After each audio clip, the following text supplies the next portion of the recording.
Comenzamos este episodio con el cuerpo de un hombre que aparece sin vida en pleno Hollywood Boulevard, rodeado por el ruido constante de turistas, imitadores de celebridades y luces que nunca se apagan. Y Lisbon informa que se trata de un ex representante estatal, motivo suficiente para que el FBI tome el caso de inmediato.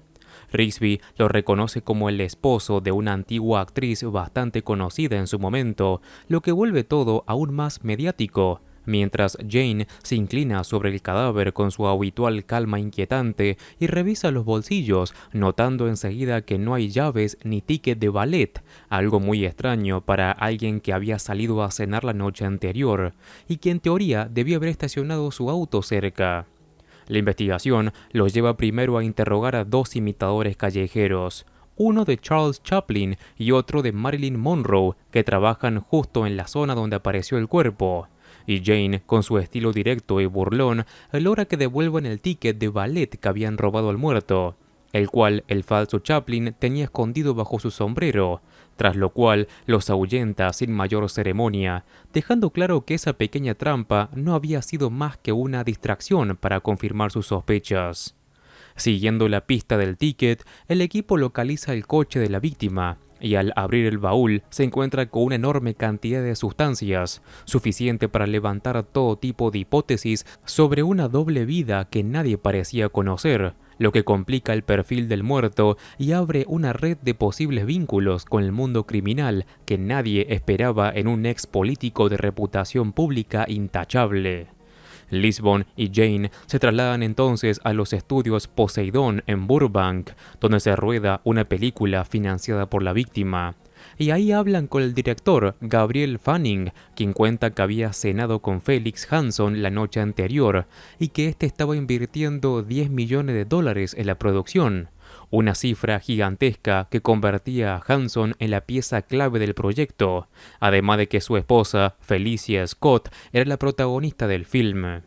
Gabriel asegura que la velada transcurrió sin problemas, pero Jane detecta una incongruencia al instante cuando menciona que dividieron la cuenta, algo que no encaja con una relación en la que una de las partes acaba de poner millones sobre la mesa, dejando flotando en el ambiente la sensación de que el director oculta algo muy importante. Mientras tanto, Van Pelt rastrea el último número marcado en el teléfono de Hanson y descubre que pertenece a Freddie Ross, un delincuente convicto que ahora se gana la vida como actor de comerciales. Una mezcla peligrosa que despierta aún más sospechas y amplía el abanico de conexiones turbias alrededor de este caso. Lisbon y Jane se reúnen con Felicia Scott y con Sydney, la hija adolescente de Hanson, quien en realidad es su hijastra, y descubren que Felicia había pasado el fin de semana en un spa lejos de la ciudad. Jane observa cada gesto con atención y le pregunta qué fue lo primero que la atrajo de su marido, dejando en evidencia que no parecía su tipo, insinuando que siempre había sentido fascinación por los hombres problemáticos, algo que ella niega con firmeza, mientras defiende la imagen intachable de su esposo y asegura que jamás se involucró con sustancias.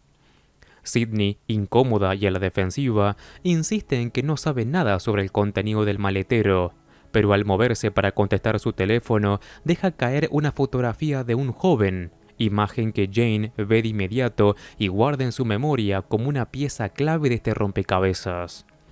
La conversación se interrumpe cuando las llaman al set, ya que el rodaje no puede pararse por exigencia de la aseguradora, y Felicia se ve obligada a regresar a su trabajo, acompañada por Sydney, quien tiene un pequeño papel con algunas líneas. Durante el trayecto, la joven deja escapar que su papá estaba descontento con el guión y que había amenazado con retirar su apoyo financiero, aunque Felicia minimiza la gravedad del asunto y lo presenta como un simple desacuerdo pasajero. Jane aprovecha un momento a solas para hablar con Sydney y preguntarle por el joven de la foto, y ella termina confesando que se trata de Brandon Fulton, con quien mantiene una relación indefinida, algo entre una amistad intensa y un romance oculto, lo suficiente para preocupar a cualquier padre controlador. La tensión queda suspendida en el aire mientras el rodaje continúa y cada pieza empieza a encajar lentamente en un entramado donde el glamour de Hollywood esconde celos, ambición, secretos y una red de mentiras mucho más oscura de lo que parecía al inicio. Rigsby y Cho localizan a Freddy y Ross en un motel barato, uno de esos lugares donde las paredes parecen guardar más secretos que recuerdos, pero al no obtener respuesta al golpear la puerta, deciden esperar. Cuando Ross regresa y los ve, sale corriendo sin mirar atrás, lo que confirma todas las sospechas, y aunque logra escapar, Cho alcanza a registrar la patente del auto, dejando la casa abierta para más adelante. De regreso al set, Lisbon y Jane son interceptados por Mitch Cavanagh, el agente de Gabriel, un hombre agresivo, nervioso y excesivamente protector, que intenta impedir que se acerquen a su cliente. Pero Jane, con su habitual habilidad para desarmar a las personas, comienza a hurgar en sus inseguridades, hablando de su pasado escolar y de lo difícil que resulta vivir siempre a la sombra de otros, hasta que logra que Mitch, irritado y desarmado emocionalmente, los deje pasar.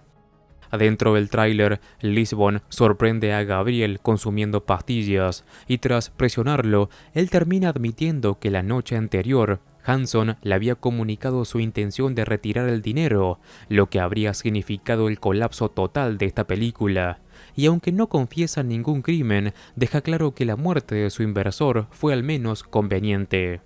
Aún así, es arrestado por posesión de sustancias, aunque Mitch asume la responsabilidad y se lleva la carga legal, reforzando la sensación de que ambos ocultan algo más profundo.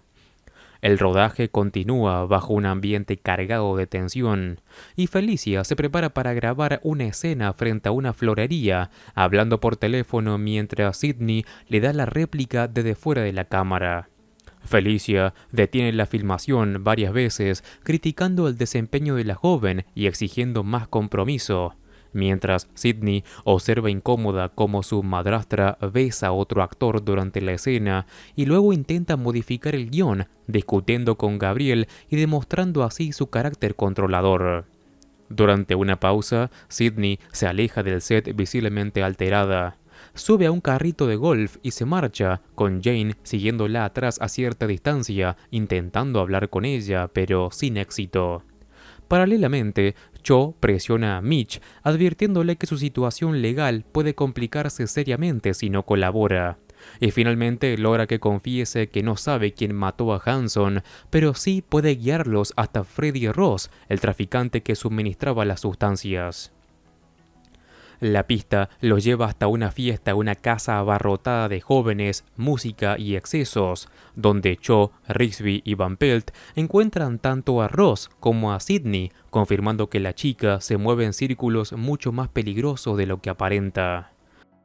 Ross explica que Hanson lo había llamado para exigirle que se mantenga lejos de su hija de 16 años y que conocía al novio de Sidney, quien le compraba sustancias regularmente, dejando en evidencia que el padre intentaba cortar una cadena de malas decisiones antes de que fuera demasiado tarde.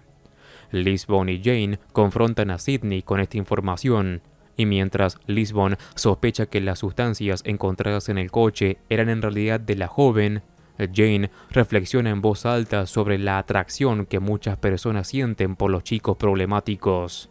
Sidney termina admitiendo que necesitaba ese dinero, que había tomado pastillas y un arma de la casa, y que Brandon, con 19 años, se encargó de venderlas, aunque insiste en que no hablaba con él tan seguido como los registros telefónicos indican.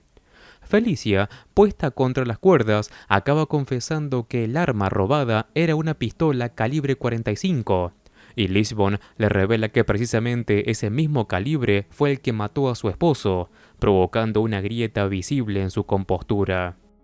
Aunque admite que sabía que las sustancias pertenecían a Sidney, intenta manipular la situación, montando una escena de decepción y falsa preocupación materna, cuando Jane menciona las llamadas constantes de Brandon, logrando incluso que Lisbon le asegure que no presentarán cargos contra la joven. Jane observa toda la representación con una mezcla de ironía y fascinación, convencido de que esa mujer domina el arte del engaño mejor que muchos actores profesionales. Al salir, Jane anticipa que Brandon Fulton no podrá resistir la tentación de visitar la casa Hanson esa misma noche, una predicción que activa un operativo de vigilancia silenciosa, con Rigsby y Cho apostados frente a la propiedad, atentos a cada movimiento, esperando que la trampa se cierre sola. Esa misma noche, la casa de los Hanson permanece en un silencio tenso, apenas interrumpido por el murmullo lejano del tráfico, mientras Rigsby y Cho vigilan desde el coche, observando cada sombra que se mueve entre los árboles y cada reflejo que aparece en las ventanas. Pasadas unas horas, Brandon Fulton llega con paso inseguro, abre la puerta con unas llaves que no le pertenecen y entra sin hacer ruido, confirmando que Jane había acertado una vez más. En cuanto lo ven cruzar el umbral, los agentes salen disparados hacia la vivienda, pero antes de que puedan intervenir, se escuchan disparos desde el interior, seguidos por un grito desesperado de Felicia pidiendo ayuda en la oscuridad. Cuando entran, encuentran a Brandon herido con una pistola calibre 45 aún en la mano, y Felicia temblando, envuelta en una escena que parece diseñada al milímetro para generar compasión.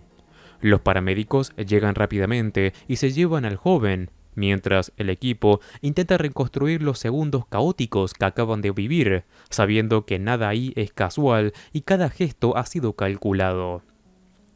Poco después, mientras Felicia se prueba un vestido para continuar con el rodaje, Lisbon le comunica que por el momento no se presentarán cargos en su contra, asegurándole que Brandon sobrevivirá.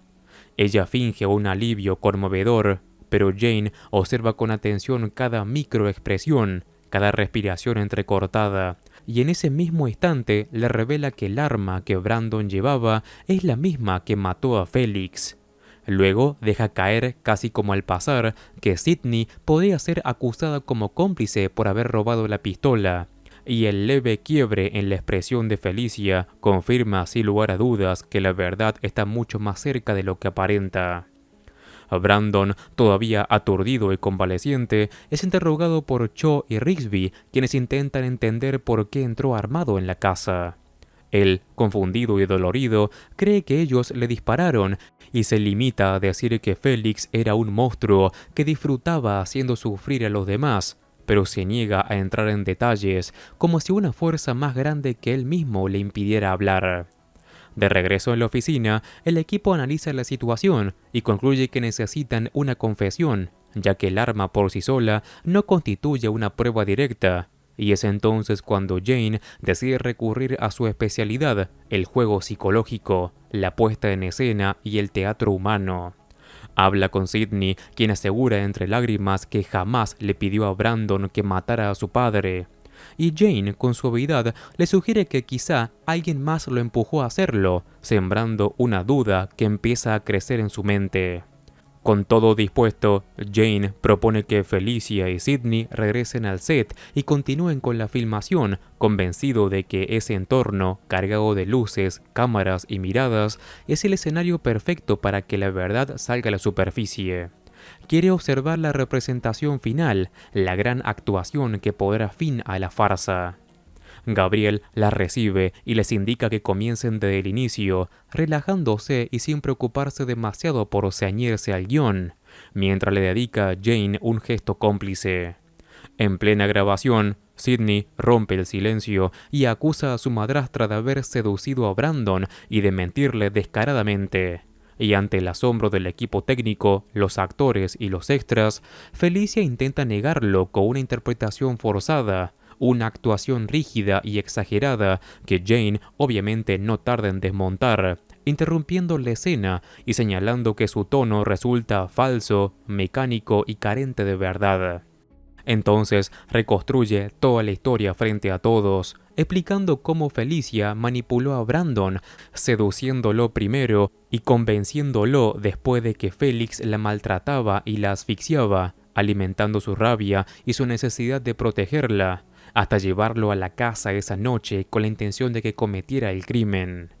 le deja claro que su carrera depende de su capacidad para convencer a todos de que está diciendo la verdad, pero que esta vez no hay guión que la salve.